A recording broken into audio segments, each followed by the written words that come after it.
So we got our final kind of story Rogue One trailer for Rogue One, a Star Wars story. Yep. And I'm really excited about this movie. Yeah, me too. We're kind of at that point where I officially don't want to see anymore. Around this point in the Force Awakens life cycle, that's when all those like weird European TV spots started coming out, and we actually got an extra even more, like 2.5 more minutes of footage if you splice them all together, which people did, of course, and which I told myself I wouldn't watch, but then I did. And I've been sort of cautiously optimistic about this one for a long time. This further cements that. I'm incredibly excited for this movie, but I'm also sort of like, it feels a lot like getting story DLC for my favorite video game of all time. Yeah, so that's an interesting point.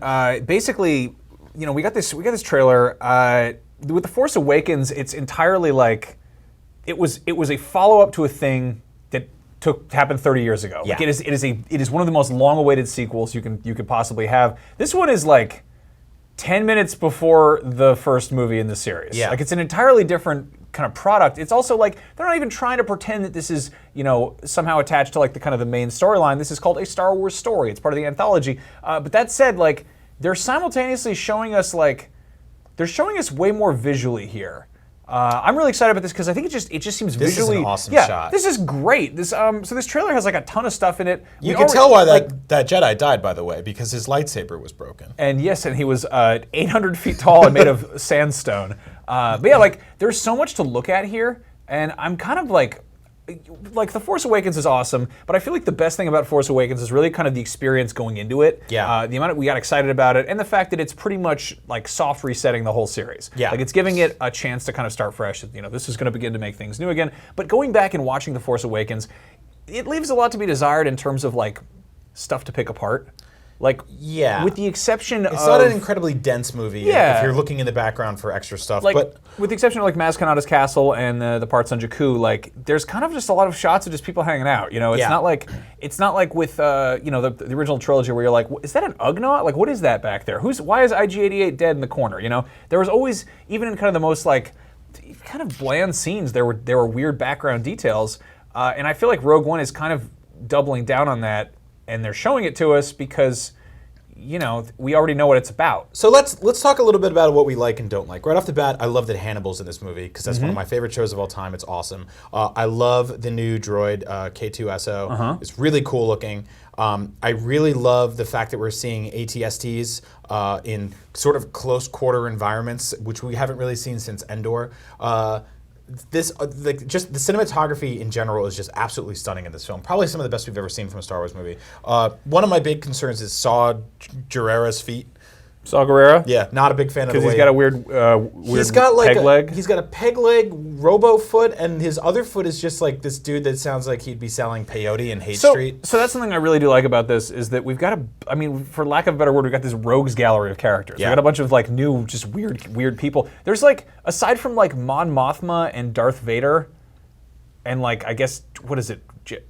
Who cares? What are the rebel generals or whatever? Like, we don't know any of the characters in this. They're all new characters. Whereas, like with The Force Awakens, it was like, hey, here's a handful of new characters, but then everyone else is people we already are familiar with. Yeah. And that was really cool. And that was fun to get excited about. But like, beyond just characters, it kind of expanded to like even the technology in there. Like, it's kind of weird that Force Awakens took place 30 years after the original trilogy, and all we got in terms of vehicles was like a TIE fighter with a red stripe on it and like a black and orange X-Wing, and then they were like, oh hey, these are the stormtroopers, but they're like kind of different. You had grandparents, right?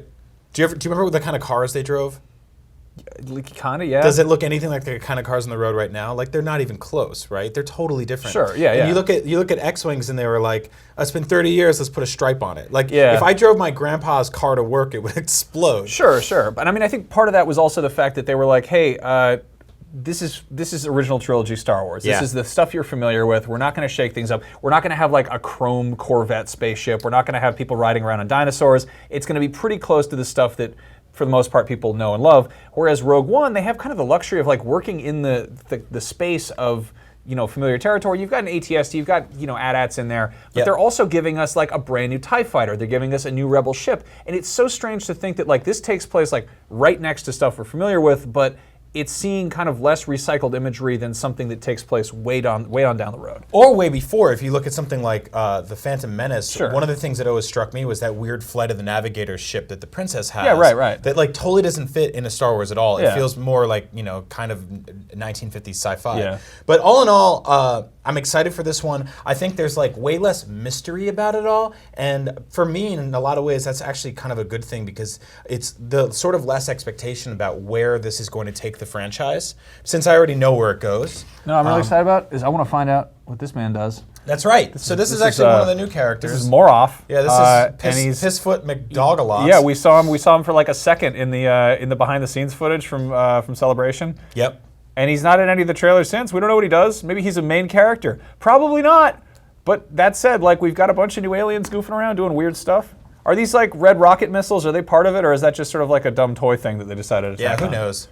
Either way, that's what I'm excited for. I'm excited for some new ships. Yeah. I'm excited for some new creatures. I'm excited for that new droid, and I'm excited to see how the sort of the stuff that was kind of on the fringe of the shots in the original trilogy gets to play front and center here now. Yeah. So that's Rogue One. It's out in just a few months. It's kind of ridiculous to think that we're getting another Star Wars movie so soon, and that will actually probably begin the countdown to Episode 8, which you actually had a theory that Rogue One might have a trailer for Episode 8 in front of it. if you track this, they've been dropping trailers, like early teasers for upcoming Star Wars movies. Yeah. I forget when the first Rogue One dropped. I feel like that was kind of beginning of the year. But like the trailer for Episode 7 came out the Thanksgiving before that.